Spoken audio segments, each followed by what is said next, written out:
now playing for Team HAQ. Maybe he can find some better chemistry in competitive play now. Well, I sure do hope so. Panda, will he be the key to victory that Team HAQ have been looking for? Now with the draft officially beginning, we can see that Team HAQ is going to be drafting on the blue side. SUHAZ ESPORTS drafting on the red side. The first ban already out. It is going to be the Natalia.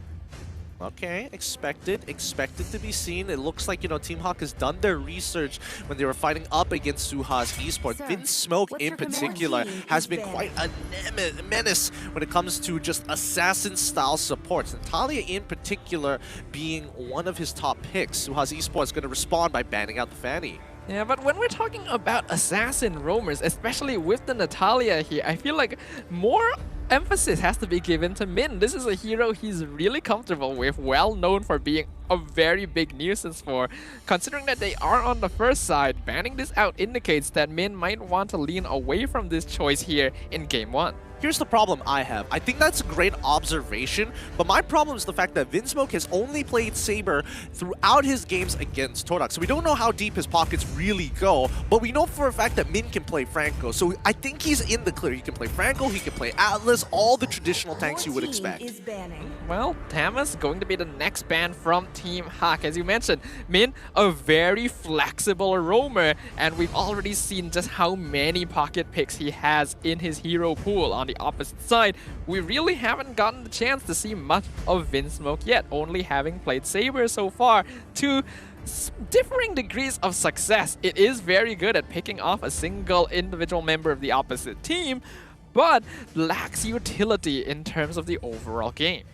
Yeah, I think it's interesting though that banning out Thamos this early on, I would have expected to see a Thamos ban maybe within the second phase, more like it, especially if there are bigger focuses elsewhere. Farm is going to be the follow-up ban coming up from SUHAZ Esports, so it feels like Team HAQ have an idea in mind and maybe to give a better matchup for Lola in particular. That is true, and with Tamas being banned out here, it might indicate maybe Lola is not that comfortable playing on the Tamas here. That could be a potential choice, considering that Tamas is a hero that is worth first picking nowadays. But the HAQ going to be the final ban from Team HAQ, followed up by Wanwan from SUHAZ. Two very notable heroes have been let through here, the Julian and the Valentina. Yeah, I think Oxygen is definitely good. Ooh, actually, I don't know. I feel like Valentina is good, but Julian, Gary might want to get his hands on it. The same goes for Mon, but well, hovering over Argus isn't going to give us too much information here. Unless they lock it in, I can really respect that. But again, I think Valentina is too valuable to give up here. I personally am thinking that Julian might be a little bit better, but it does still come down to the players here. Yes, Valentina is very effective in limiting the draft and making it difficult for you to pick up heroes with big ultimates, but I think Julian just overall has better utility and damage. Oh, really? Okay. Well, let's see this game, because I'm fairly confident Oxygen is going to be like, all right, is Julian time, baby. Give it to me. Come on, boys. You saw what I did yesterday. I can do it again. Will they give the Julian? I mean, at this point, there is no reason not to take the Julian here.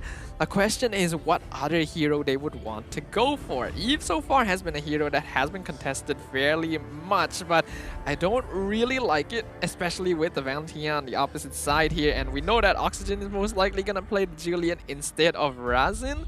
So, That's a what good could this point. be? We could expect to see, I don't know. It's hard to say. They might show us some new stuff, they might not. Okay, so Julian gets locked in, but Esmeralda is going to be the pick this time. Last time, we did see that Saber gets picked up relatively early within at least the first phase for the side of SUHAZ Esports. The fact that they're going with Esmeralda now, I hope we get to see more of what Vinsmoke is capable of in terms of hero pool. Yep, I hope so as well. And I think even if they do decide to go for Saber again here, not picking it in the first phase makes a lot of sense. They want to make sure that it's not easily countered, and they already saw what happened when they revealed it too early up against Todak. Now, Team HAQ will have a choice to make. Valentina most likely is going to be going mid, but I could see an argument for it going in the EXP or even the gold lane, considering that Panda is known for playing a lot of different heroes.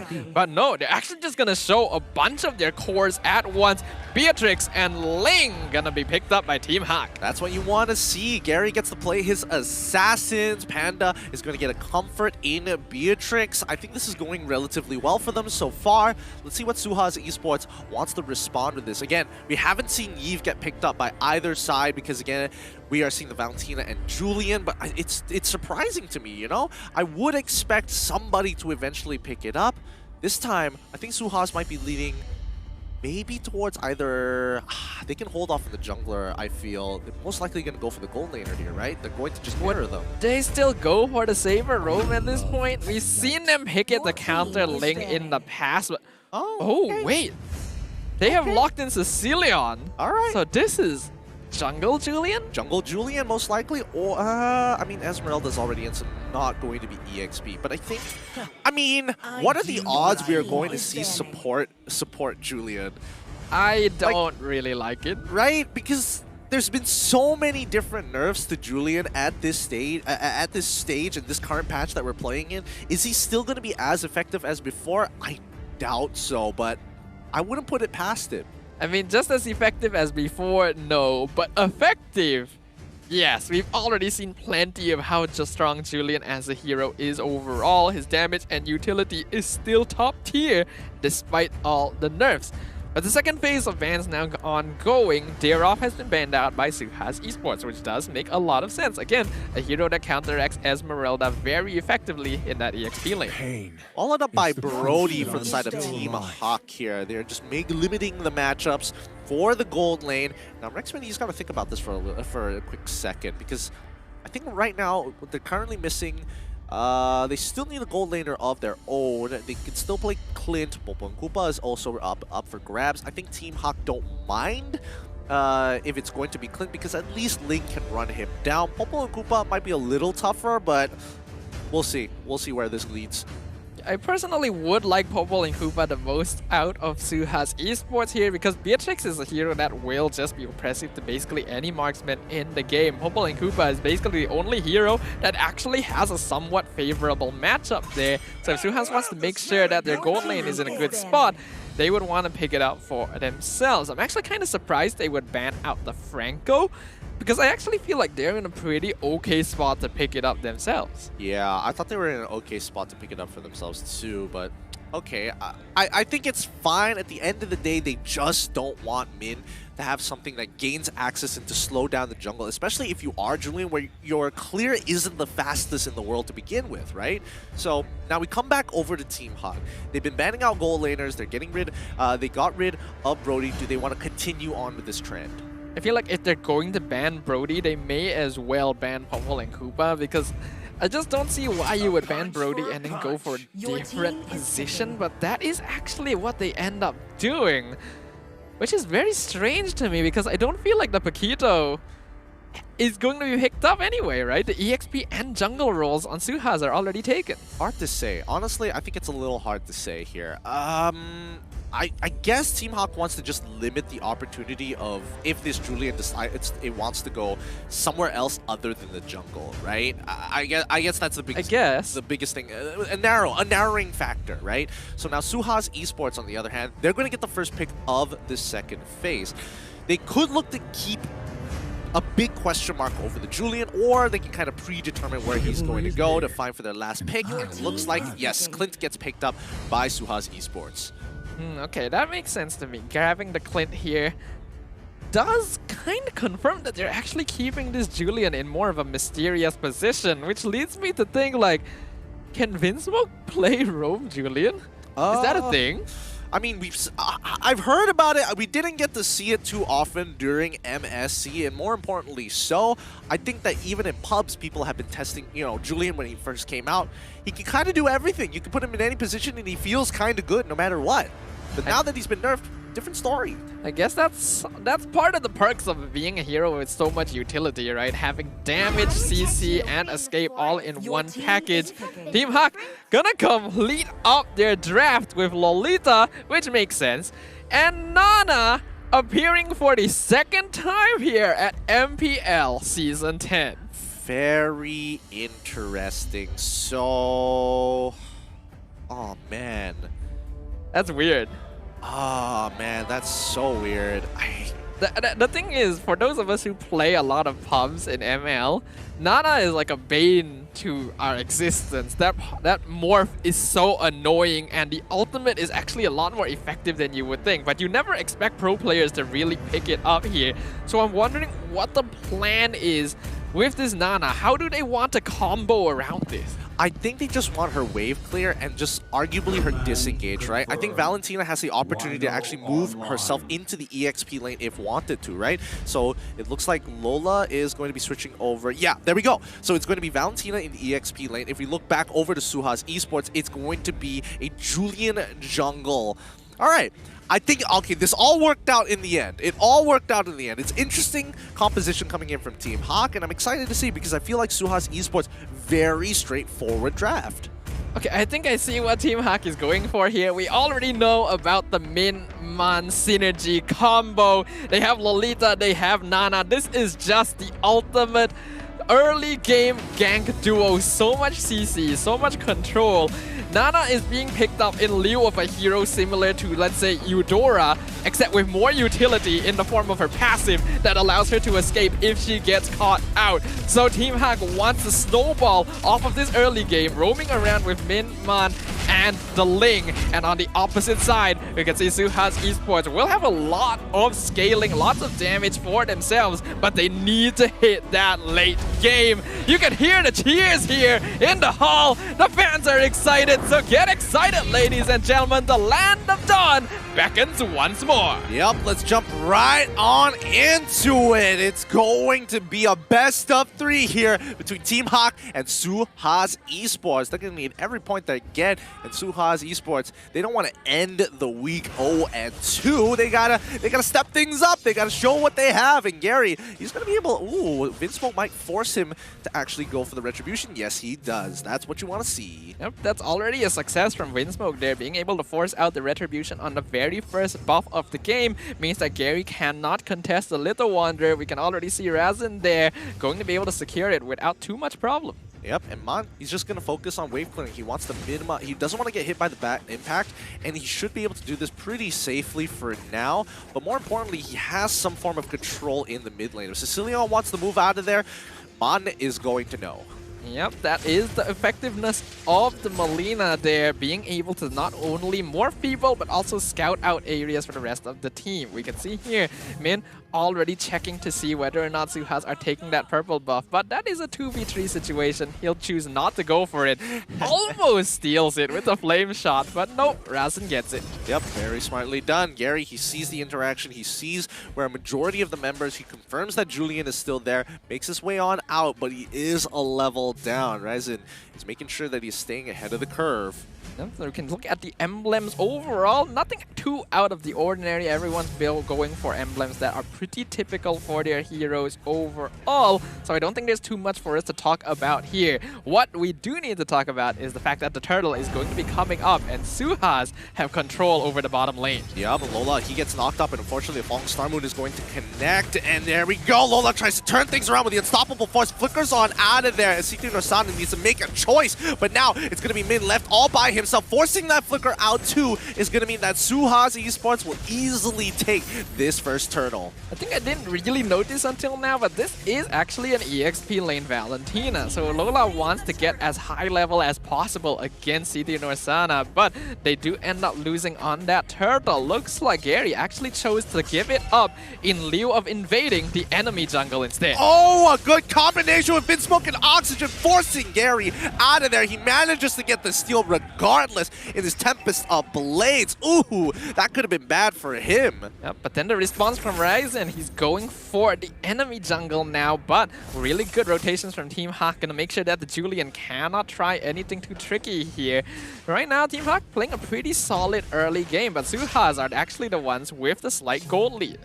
Yep, they're going to be holding on. This river has been guarded fairly well by Team HAQ and as well as SUHAZ Esports, none of which have really pressed too deep into each of the opponent's sides of the map, but I think the next interaction here will be happening in 65 seconds. When that turtle comes up, I think Team HAQ probably isn't going to let that go as easily unless they don't have their battle spells. We can see here that Lola does seem to be prioritizing stealing that wild charge, which does make sense. It's basically the best ultimate he can steal from the side of SUHAZ Esports, so he's going to be playing more for it as an engager. What I'm wondering is whether or not this will shift the way that he wants to go for his item build. Will he still go full magic, or will he want to build a little bit of tankiness so he can use that wild charge? Oh, the call min with the Numenon Blast finds Ryzen, but Vinsmoke, he is able to protect himself from the CC, but again, nothing really happens here. They just disengaged. Plans have been found out. SUHAZ back away, and Team HAQ unable to punish them further. I'm actually kind of surprised at how passive this game has been so far. From SUHAZ,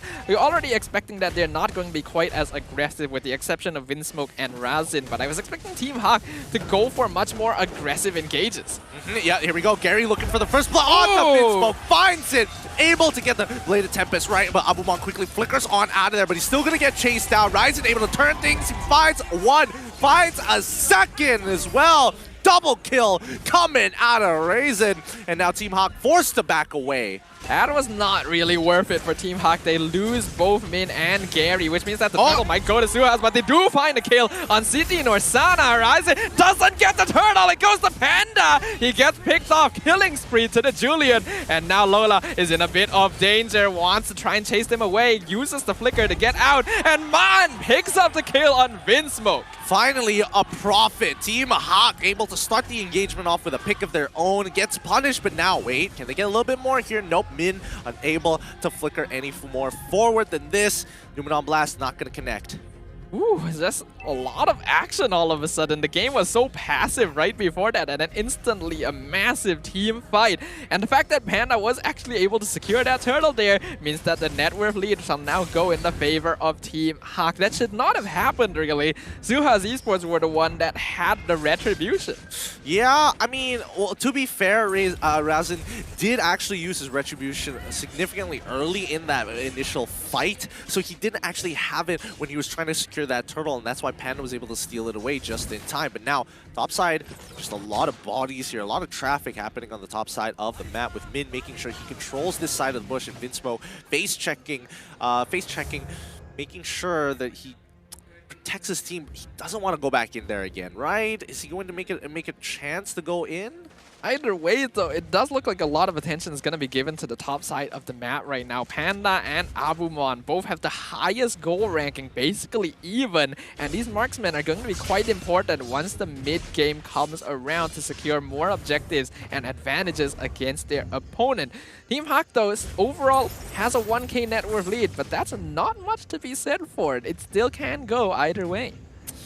Yeah, the passive play once again from both sides. I guess they don't really want to lose too much in these engagements, right? Because you can see that both Team HAQ and SUHAZ Esports are focusing on a lot of trade killing, right? They're not going to, you know, cut their losses and, oh, we got picked off, that's fine, let's back away. No, they look to try and get these trades down. They want to make sure they minimize the gold loss as much as they can without playing the rest of the map. Numenon Blast 5 on 2! Lola gets a wild charge into himself, a clean combination. Vinsmoke manages to flicker on out of there. That's the Falling Star Moon used by CT Norsana, but the damage has been done. That's going to be Turtle falling into the hands of Team HAQ. Beautifully orchestrated by the players of Team HAQ right there, being able to pick off the members of SUHAZ Esports. That was a beautiful use of the wild charge from Lola after the Numenon Blast, securing 2 free kills and a turtle, since SUHAZ would not be able to re-engage. And instantly, their net worth lead has increased to 3.5k. Gary already completing his Berserker's Fury, most of their cores getting their second items. Yep, and right now CT Norsana is just struggling, right? Lola is continuing to oppress him, and now that he's a level up on him, he gets a significant amount of spell vamp as well. Oh wait, hold on. This might be the catch that they were looking for. Lola already using the wild charge, terrifying Vinsmoke. It doesn't matter because Ryzen is the majority of the damage. Gets that good pick off that they've been looking for, but Team HAQ respond by trying to take this mid turret. Gary gonna be able to finish it off as the Numenon Blast Flicker secures it onto Oxygen. A kill going over the Team HAQ. And now they see that Julian and Clint going on their tower. They will be able to take down the tier 1. But here comes Min and Man. Will they be able to catch them out? Abumon flickers away, leaving Razin for dead as the Panda flickers ahead with the shotgun, but ends up biting off more than he can chew and falling in return. Nicely done by Razin. He took the damage. Unfortunately, he ended up dying, but he managed to get the enhanced chains off, which ended up killing Panda, who needed to get close to make sure that Wesker was effective. Now, the rest of the members looking for another dive onto Abumon. Numenon Blast coming through. Vinsmoke is here to protect, but it's too late. The Tempest of Blades popped early by Gary, dodging the CC, and now they finally get the kill that they were looking for. They back away. Very well timed Tempest of Blades there, just dodging the wild charge. I don't even think Gary did that intentionally. Vinsmoke's timing was just a little bit unlucky. But with Abumon down for the next 5 seconds and the Lord coming up, this could be a chance for Team HAQ to go for this objective if they're able to find one more pick off. Yep. Oh, Lola is going to be starting things off onto Lord's side. Min taunts his opponents to try to see how much information he can actually get in space that he can take, as SUHAZ Esports knows that it's going to be a little hard to actually contest them. A lot of the times, they just get wombo combo to the ground, so even SUHAZ Esports, knowing that they have valuable ults, must be careful of Lola. What Team HAQ does know is that the Esmeralda is down in bottom lane, and Gary will rotate a lot quicker, so they could go for a 4v5 team fight here. But now that they no longer have vision over City Norsana, it becomes a lot more difficult. And with the Esmeralda constantly buying time, it makes it difficult for Team HAQ to go for a full 5v5 engagement. Yep. See whether or not that 5v5 engagement is going to happen around Lord's side, because Team HAQ has been sitting around this Lord for a very long time, and I think they're just setting up because Gary can rotate fast, so he's going to set up a wave down bot side, clear that up, manage those waves, and now they begin to start their work onto the Lord, chipping away at it.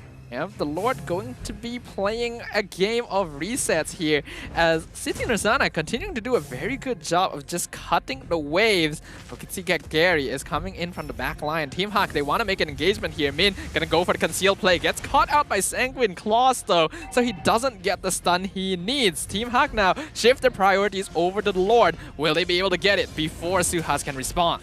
Oops, let's see. SUHAZ now responding here, and yes, they do get it, but Min flickers out of there before he gets caught. Vinsmoke finds two. He ends up dying in his wild charge. City Norsana comes in with a falling star move, but again, that's just way too much damage coming out of Panda's Wesker. He does not care. Switches back over to Nibiru, and that is the end of that story. 11-5 with a 5K goal lead. Team HAQ pull ahead. That was clear hesitation from SUHAZ Esports until the very last minute. They weren't sure if they wanted the full commit or not. And when it finally went for the concealed play, Vinsmoke extended just a bit too far with that wild charge, putting himself out of position and allowing Team HAQ to pick up 2 easy kills and the first Lord of the game. Yeah, but just look at the way Team HAQ is playing this right now. They're playing off of Panda and as well as Lola. Both of them. Lola looking for these big engages every time she steals the wild charge. And not to forget that Panda's damage honestly is really significant at this stage of the game. Like, Panda has been able to get a good amount of assistant kills.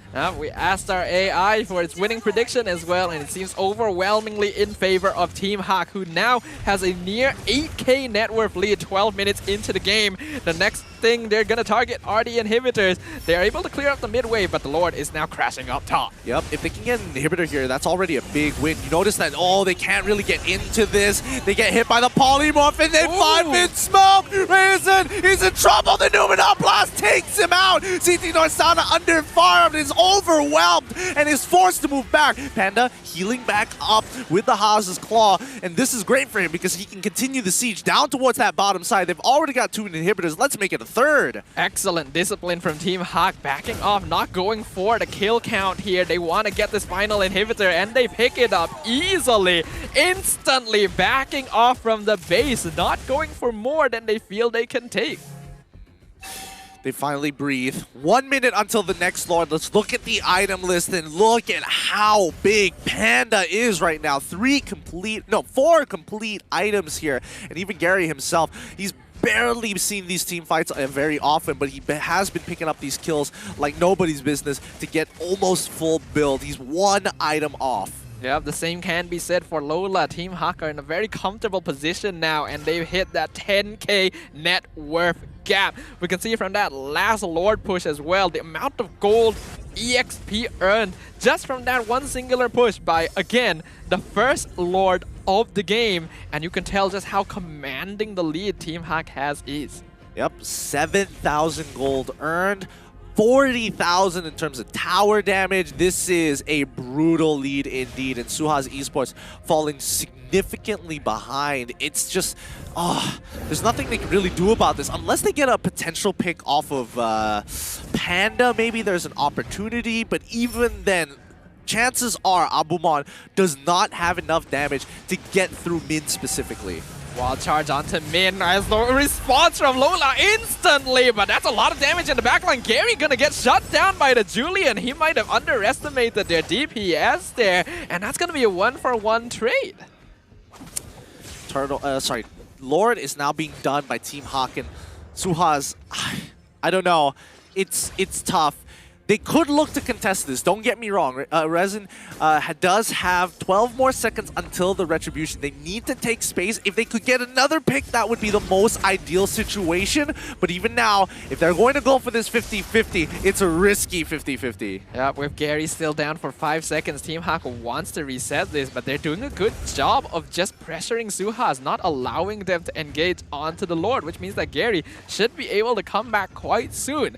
Oxygen already getting a very early immortality as well. He recognizes that he needs to survive these skirmishes. Here we go. Let's see as this skirmish is about to begin.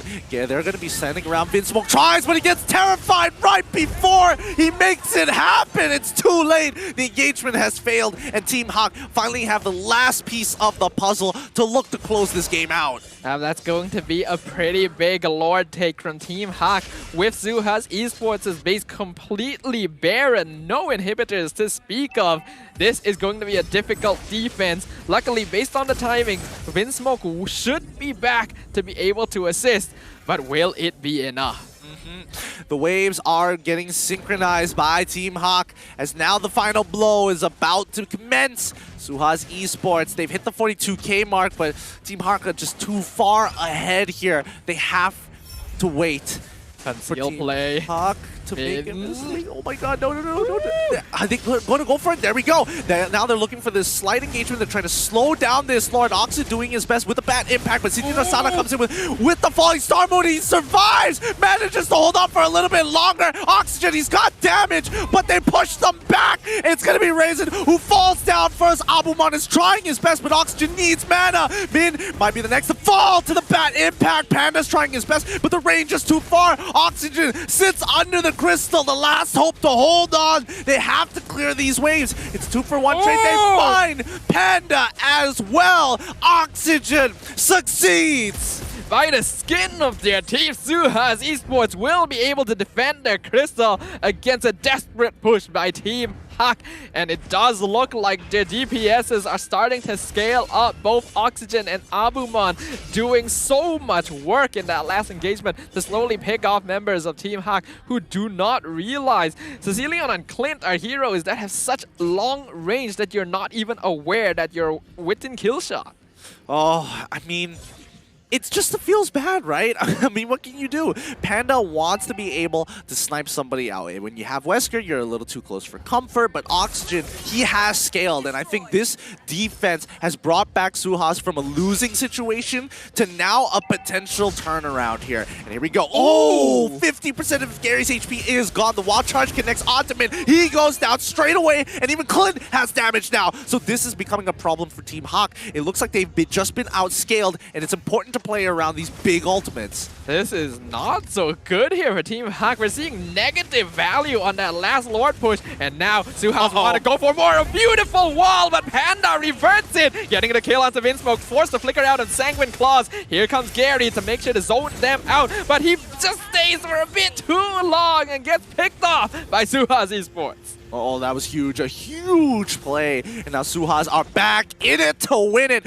Coming down from a 8k lead from Team HAQ all the way down to 3k. SUHAZ just has to play the macro game. It's unfortunate they're playing at a disadvantage because they don't have inhibitors, but other than that, SUHAZ can now win team fights. They absolutely can. Their damage has finally started to kick in, and this could be pretty dangerous for Team HAQ. The Lord now going to be contested. This is 18 minutes in. This is a dangerous Lord to give on over. Here they come. Min gets the stun, but Razin will secure it. We might be seeing a potential comeback here, ladies and gentlemen. Well, let's see how far this comeback is going to be for Team SUHAZ Esports. Oh, they continue to press up forward, and now we're back to the stalemate position that we saw literally like 8 minutes ago.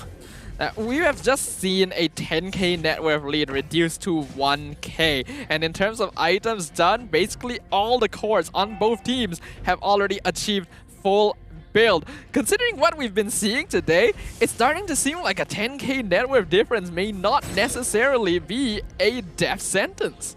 Yeah, no, I think you're totally right here, and I think, you know, SUHAZ Esports held out long enough to make it count. Immortality as well as an Ice Queen's Wand, the final few items coming in from SUHAZ Esports. They're going to be on equal footing against Team HAQ, and that's what you want to see, an all-out brawl as SUHAZ take control over the bottom side of the map, and this Luminous Lord should easily crash through this tier 2, and now the rest of THQ must respond to it. Oh, but look at Gary. He's cutting the waves himself right in their base, basically making it so that SUHAZ Esports will not be able to get any more towers, especially in the important mid lane. Team HAQ going to end up losing all their towers in the top and bottom side, and the net worth has actually now skewed towards SUHAZ. Yep. Man, well, he's actually doing a good amount of damage. Wait, hold on. Wait, no, the Numenon Blast is coming through. He's trying to flip him, but it gets cancelled by the Enhanced Chains. Panda manages to flicker out just in time to blow up Abumon. And now they're on the run. They trade a 1-for-1. Gary tried his best to go for the sniper. Isn't still alive, but now with a 1-for-1 trade, a jungler for a gold laner. Do they want to press their advantage? I don't think so. I feel like Team HAQ are pretty okay with just taking the purple buff and just chilling for 60 seconds around the Lord. This is just intense right now. I don't think we were expecting this at all. Abumon, unfortunately, out of position in that last fight, but Gary is now finding it very difficult to dive into the backline for SUHAZ as well. And we have to give props to Raz, and that was a beautifully placed Enhanced Chain, recognizing the risk of a Numenon Blast, putting it right behind him to catch out Min. Otherwise, that could have been much more disastrous for SUHAZ. It could have been way more disastrous for SUHAZ, but that was just well played. Some really good calls, and Resin making a good save for the team. Now, 20 seconds. This is the big one. This is the make it or break it here, because if Lord falls into the hands for SUHAZ Esports, they're almost guaranteed a way to crack open an inhibitor. If Team HAQ gets it, I think SUHAZ Esports is going to bow out for game number 1. This final Lord, hopefully, is the final Lord here for both these teams, because fatigue is going to be a matter of fact. This is only the first game of the series. Whichever team is able to win this fight and claim this objective will have a very good chance of coming out on top. And we can see that I believe Gary did just go for his final item, a BOD, at this stage of the game. Yeah, he wants to execute these low targets. He's going to help clear up topside, but he cannot kill Siti Norsana, so he's just going to focus on the minions. The rest of his team is going to be hovering around the Lord pit here, knowing that the waves will naturally push if they just leave it to its own devices. This is risky. This is tense for both these teams. It is a very, very sensitive waltz between both sides right now. Bloodwing's now picked up on Oxygen. He knows he needs that survivability. He's got more than enough damage. He just needs to find the right target. Let's see how that's going to go as the proxies from both sides are coming through, and I think Gary just slipped on through. They will, I'm guessing the wave is most likely going to see him at some point, but if we look back, on the Tribrush side, we do see that Oxygen is getting some good damage onto Min. He doesn't really feel anything, and I think he's scaled now and built in to magic resist. But again, this back and forth, we're not really seeing the full commitment from either side just yet. We did see that Team HAQ tried to turn around on the Esmeralda when they saw Siti Norsana alone behind them, but he was able to get out without too much issue. Now, all 5 members of Team HAQ are on top of the Lord. They know that Siti Norsana is not nearby. This could be a 4v5 situation. Panda's chunking it down. They're waiting for it. When's the call going to be made? Smoke, he's right out in the open. Let's see this 50-50 as they start moving on in. The conceal play happens. At the HQ, they're just juggling the aggro of it. They're waiting it out. This is smart. Citino Sana gets spotted out into the brush. The rotations have happened, and here comes the wall shot.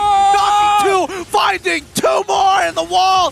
Nana survives, but Gary's going to try his best to take out Abumon as he tries and runs away. The damage has been done, and now SUHAZ Esports have control over this Lord Pin. Fortunately, Team HAQ can't let it fall into their hands. Lola dancing around them. Panda looking for some snipes, and even SUHAZ Esports just trying not to give this over.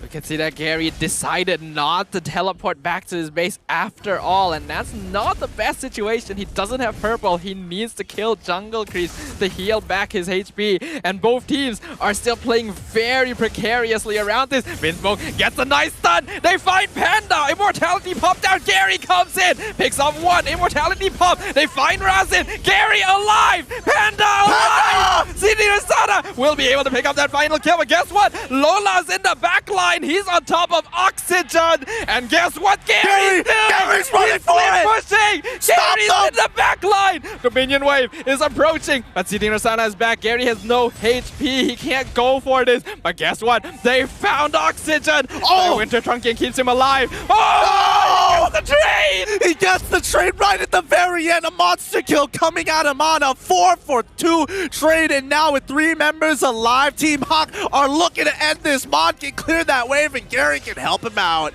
Citino Sana going to be the lone survivor. Will he defend 1v3? Jumps in, 3-man falling Star Moon, but it's not going to be enough right into the Doom on blast. Immortality popped down. Gary on top of the crystal. Winter Trunkian keeps him alive, but not the crystal. Team HAQ will finally end this game 1 of the series. Woo, what a shift in tempo.